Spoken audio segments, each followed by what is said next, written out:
Reverend Debbie. Thank you. All right.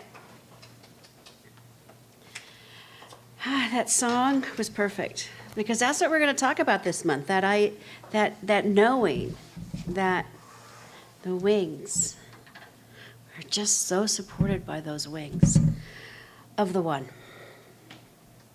So this teaching, this philosophy, the science of mind, to me is all about learning how to live from the inside out, how to pay as much attention to what's going on inside and address what's going on inside as what's going on outside, because it's the yin and the yang of it all.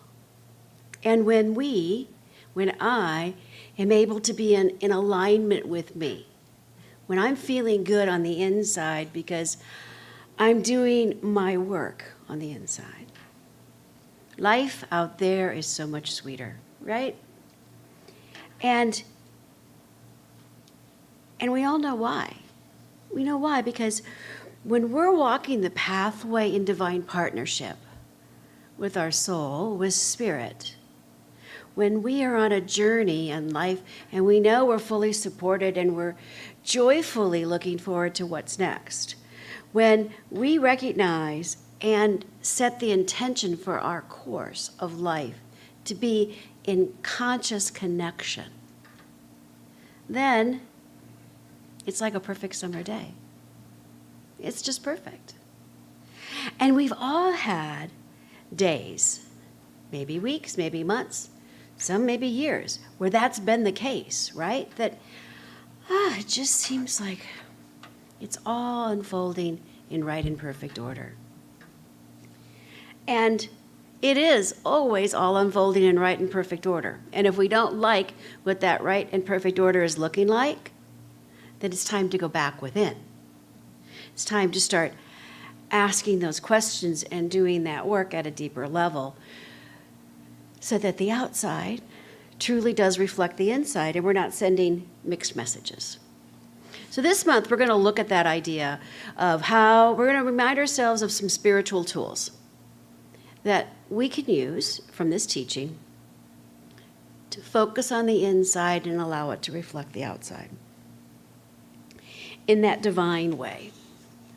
And so I want to start us off this month with a little bit of a self-assessment. And we're going to do the same assessment the last Sunday of the month because there's 5 Sundays this month. So we've got a lot of time to work on it. And the idea is not about feeling bad about where we are. It's not about feeling great about where we are either, right? It's about just knowing where we are. And then, as a community, setting that intention of moving the needle one more step. Just one more step. So, my business skills came into effect. We've got PowerPoint slides, you guys, so get ready for this one. So here's the first question. The pathway of life. Is it sort of one of struggle? Or are you really knowing that this is a journey you're doing in divine partnership? That consistent experience of joy. 1 to 5. Next slide. That is where you are right now in life, is it unsatisfied? Or are you kind of feeling like, oh my God, just cut me a break now? Or is it full of joy? Is it like, I can't wait to see what happens next because it's just so fun? 1 to 5. And then the final question in your assessment. Are you on a course to nowhere, kind of letting the crowd take you, right? Or are you working in divine harmony? Are you like clear in this moment where you're going? Or if you're not clear, are you at least willing to become clear? 1 to 5. So I suspect we've got some 1s, we've got some 5s, most of us are somewhere in between. But this is what I know. We are all here to say 5, to be at that place. that we all deserve a 5. We deserve all of that good, all of that harmony. Not only we deserve it, but we have everything we need to get there and to stay there. And that divine spirit, God, whatever you call it, it is just waiting to say yes. Let's bring it on together. Together. That glorious, glorious pathway to that greater expression.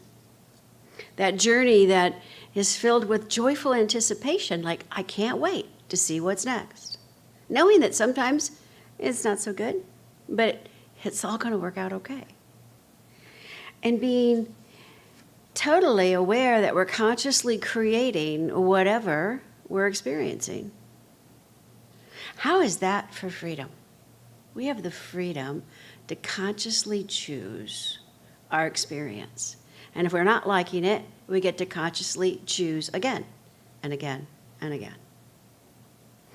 But for some reason, things stand in our way, right? It's our humanness.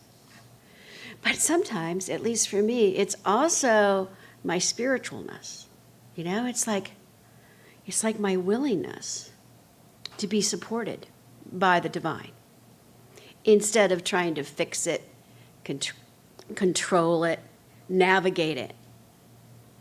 Sometimes it's my spiritualness that is saying to me, well, you got some healing work to do first. And I'm like, yeah, no, I'm too busy. And then there's also this idea of making time to court the presence, right? Making time for that spiritual work, making time for those meaningful conversations with oneself, with one's loved ones, with taking time for one's spiritual community, taking time to put the soul first. And then probably the one that's the hardest, at least for me, is that idea of staying open. Staying open to despite appearances. That staying open, it's hard. But the more grounded we are, and the more in partnership we are with that knowing part of us, the easier it becomes. So this month, we're going to use 2 books sort of as our guide to take us through the month. First is McCarthy's book, The Path to Wellness, 7 Spiritual Steps for Financial Abundance. It was published in 2015, and for the record, financial abundance, it's like fill in the blank abundance, right? Because abundance is abundance. But there's nothing wrong with financial abundance. We've all heard that line, right? Money can't buy you happiness, but I'd like to give it a try, right? There's nothing wrong with it. And then the second book is Wallace Wattles, The Science of Getting Rich. That was originally published over 100 years ago. And you can download it free online. And it's a wonderful, wonderful old book full of really current wisdom, which is so fun. So, these books are all about creating a life that we love. These books are all about being in divine harmony with oneself, because it starts with being in harmony with yourself. I was with some wonderful people last night, and it was truly about, we talked about that idea of good company. Being with oneself can be good company, and all the company we need or even desire sometimes. And then these books also talk about the idea of living life by design instead of by happenstance. Yeah, stuff happens, but we get to choose how we react, how we act, what steps we take next. We get to design ourselves around some of those boulders that life puts in front of us. To set the stage, Anita Roderick, she started The Body Shop I don't know if any of you have shopped there or not, but it was, in its time, it was like a brand new concept for cosmetics, right? It was sustainable, it was plant-friendly, it was about, you could get refills, everything was, it had a California flair to it, I'm gonna say, right? And the whole experience was new to a lot of people because you never really thought about the fact that nothing was killed in the making of your lip balm, right? And she was wildly successful. But then she reached a point where she needed help. She needed help to take it to that next level. And so she ended up getting a business partner that she eventually sold the company out to. And this partnership, it played a critical role because it allowed her to overcome some challenges. It allowed her to continue to go to foreign places and secure the goods that she needed for her product. It allowed her just to extend the product line. It also allowed her to continue to make that significant impact in the cosmetic industry. Her story is a prime example, and I don't know her spiritual path, but her story is a prime example of how, yes, you can do it all alone. We can all do it all alone. But we have limitations. We have challenges. And sometimes embracing a partner just makes it all easier. Sometimes it allows us to fuel the growth. It allows us to take that next big step. And I would like to think that life can be run sort of like a business, that we all already have a partner. And in her book, McCarthy talks about that idea of having a CSO, a Chief Spiritual Officer. We all are the executives of our own life. But we've got more than just that board of directors called family and friends and marketing agencies and all of those, right? We've got more than just that board. We've got a chief spiritual officer. We've got God. We've got spirit. We've got the divine. Just ready to say, yeah, turn me loose, boss. I know my job. I know how to do my job. But the question is, are we ready for that partner to do its job? She writes in her book, I've been blessed to experience wonderful business opportunities and successes, but I didn't do all the work and planning alone. Others helped me, and more importantly, the all-knowing power of the universe helped me, guided me to do what I needed to do, to receive what I wanted to receive exactly when I needed to receive it. All I had to do was trust the direction I received and worked in divine partnership with my spiritual officer. Trust in that universal power. And the more that it matured, the more my success and my prosperity increased. And work, it became easier because I felt that increased peace and happiness and joy.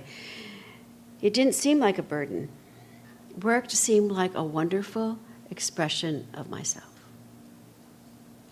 Isn't that great? We all have those things that we love to do, right? Where we lose track of time when we do it. We get done doing it and we just feel so happy.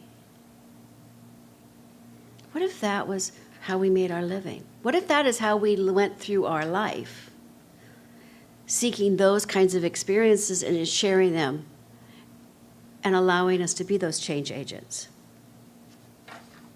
I have found that when things are going really well, it's easy to trust.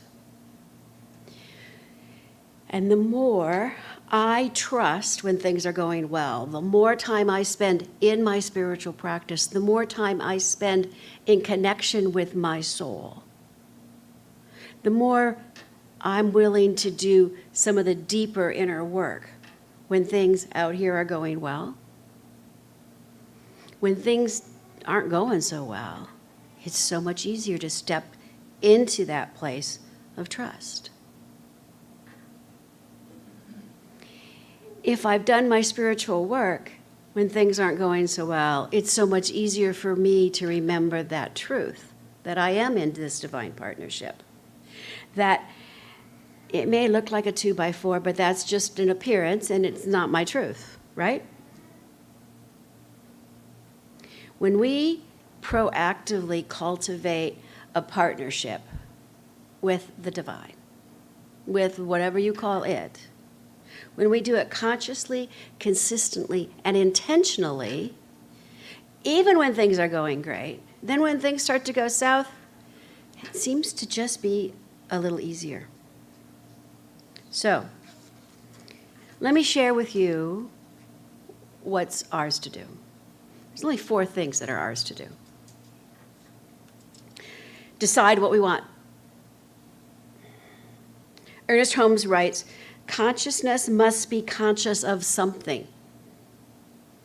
You have to be clear on it. In Proverbs it says, where there is no vision, people perish. Now we all know what we don't want, but it's about knowing what we do want. And then it's about staying consciously in alignment with what we want. Emerson, I love it. Emerson wrote, we must stand the guard. We get to decide. We get to decide. No one else gets to decide for us. We get to decide what we accept as truth and what we don't accept as truth. Dennis Merritt Jones, one of my favorite writers, if you want more of whatever it is you desire, you have to first prove to the universe that you are capable of having it by developing a consciousness that affirms there is no shortage of it. I can't say I want this, but then look around and see where it's not. Have you ever done, I'm sure everybody's done this experiment, but if you haven't, it's one to add to the list this week. It's like a car, right? You want a new car, and you want that red Mercedes, 4-door. Now all of a sudden, everywhere you look, that car that you thought was so unique, you're going to see nothing but red Mercedes 4-doors. Trust me on this one. Pick anything, be it a color of a house, be it a number, be it anything. Whatever we say, once we put it out there, and we have no strings attached to it, right? I mean, there's no history that says you don't deserve a new car. If you just put it out there, it's amazing how much you see of it out there. That works for everything. Which is why when we do a spiritual mind treatment, one of the key pieces, once we've declared what it is we want, what we know is our truth, is that we be grateful for it in advance. Because you know what? Spirit is already on it. It's already in the ethers taking form. So it's not about waiting. It's about celebrating joyfully, full of anticipation and full of gratitude right now. This moment. And then following the guidance that we get along the way, which isn't always so easy. In Science of Mind, Ernest Holmes writes, the practice of the science mind calls for a willingness to let this inner spirit guide us. Fillmore wrote, to trust spirit, we must know of its guidance and experience. By those who have not learned the guidance of spirit, the experience must be acquired. We have to be willing to acquire this talent of listening, this talent of just being quiet and not always being in action. We must acquire this talent of keeping our own good company with our own soul. We're going to look at this in more detail next week, but think about it. Decide what it is you want. That's the very first step of anything. Because if you can't decide what you want, then you can't be consciously in alignment with it. You can't be grateful for it. And there's no guidance that shows up. So the very first thing we need to do is decide what it is we want. And I'm not talking of the whole enchilada, right? You know, like I've decided this is what my perfect life looks like and this is what my perfect day looks like. Yes, we can, but we can start with, okay, this is what my perfect relationship looks like, or my perfect health, my perfect career, my perfect living experience. We get to take a piece and work on that piece. Because what happens is when we work on that one piece, we start to recognize the God qualities attached to that. And then, trust me, it spreads throughout every other aspect of our life. We just have to start getting one right, and everything else becomes lighter. Because I believe there's one more thing we have to do, and that's to let go and let God. And it's assumed that we're willing to do that, but I don't know if that's always the case. To stop mucking in it, digging it up, messing around with it. But instead of digging it up and mucking around with it, sitting in joyful anticipation, making a vision board with it, being at peace with it, celebrating it, experiencing it. Because what we all know is that spirit, that chief spiritual officer, will always, always, with mathematical precision, with no interference, with mathematical precision, will make the way clear and make the manifestation happen. That is what it's really, really good at. We need, I believe, I need anyway, to allow time and space for that to happen. To allow, to trust, to have faith that providence will move in.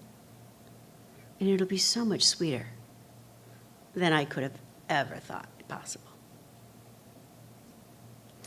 So your assignment this week, and I hope you accept this one, because it's going to be a beautiful summery week, is to just sit in the silence. Get to know your soul at a deeper level.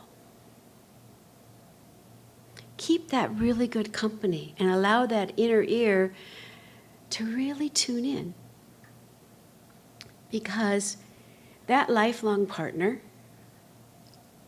has been waiting for a deeper connection. No matter how deep we think it already is, we can go deeper. And it can be sweeter and clearer and more concise.